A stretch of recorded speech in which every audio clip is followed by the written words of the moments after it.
Welcome to Sew Like a Pro. It's been a while.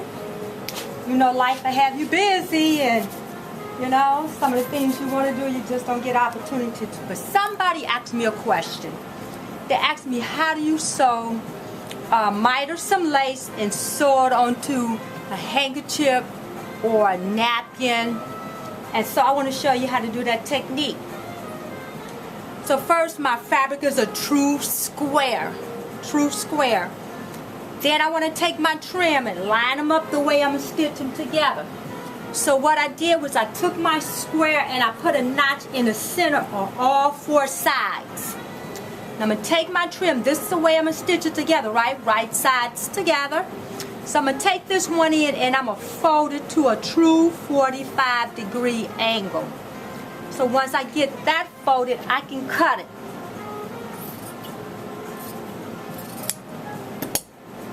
It looked like it's going the wrong way, but once this gets stitched, look, it flip out and it's going to make that miter corner. So once I line that up, and I need seam allowance on it because we need seam allowance on both things. So I'm going to put a little notch there so you can see my seam allowance. Then remember I told you I quartered it, folded in half, and I centered it. I notched my center of my lace. Look, if I notch that and put a pin right there in my center where those two match, and I take this in and fold that center right at that center and line these up and line this up, my trim, and cut that one also. All I need now to do is take this trim and cut 4 identical pieces. So I had this one started. There go 2. I put 2. I need 2 more. Then all I need to do is sew all my corners together. Leave a 1/2 inch undone. So don't stitch a 1/2 inch, or don't stitch whatever your seam allowance is, but stitch all the way to the end. Then you want to finish it whichever way you want to finish it. Make sure everything lines up and match perfect, because you're trying to sew like a pro, not like an amateur.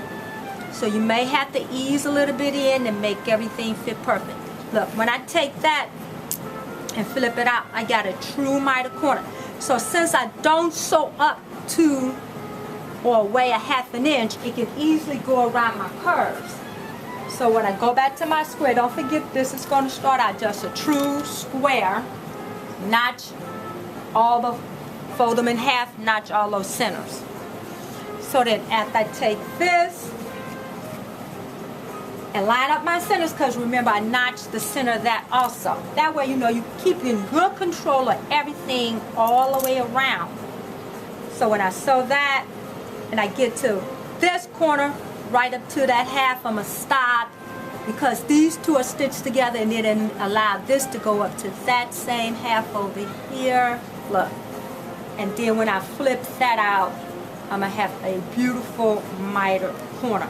It might help if you clip this center up a 1/2 inch also, and then you'll just leave the needle down, turn it,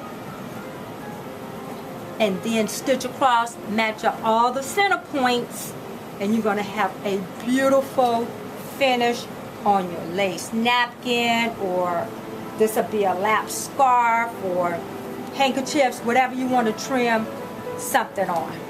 So sew like a pro. Let me know if yours come out beautifully. I'm sure that it will. You see how this corner extends out? So then I would take that and flip it back if possible, so you'll have a nice finish even on that corner. Stitch it to the end, take it, flip it back, make it line up right at that point, and then serge or whatever way you want to finish all the way to the end, and you're going to have beautiful, beautiful results. Alright, and or if you don't want to do both of them together, you can do one on one side, one on the other side. You eliminate both being so much on one side. You can stitch it just like that. Beautiful finish.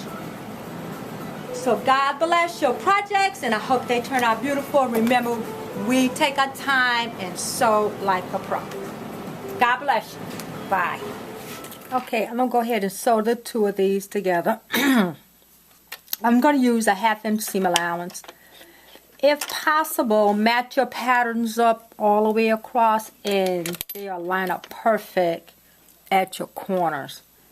So I want to sew this at a 1/2 inch seam allowance. And I don't want to stitch all the way to the top. I want to leave a 1/2 inch seam allowance. So for time's sake, I will not serge it, but I would normally serge it. I want a nice clean finish, and I would probably clip right up to that stitch. Of course, clean everything up. That would be clean. I would serge it and it would have a nice point. So a lot of times you can take that and fold it back.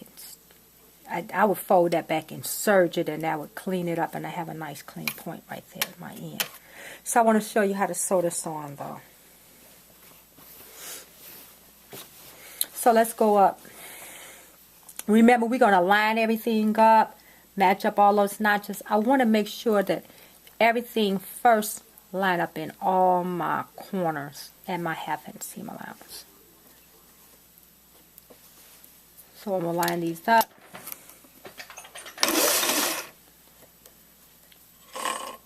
I usually start at a corner, but since for time's sake, I threw the big one aside.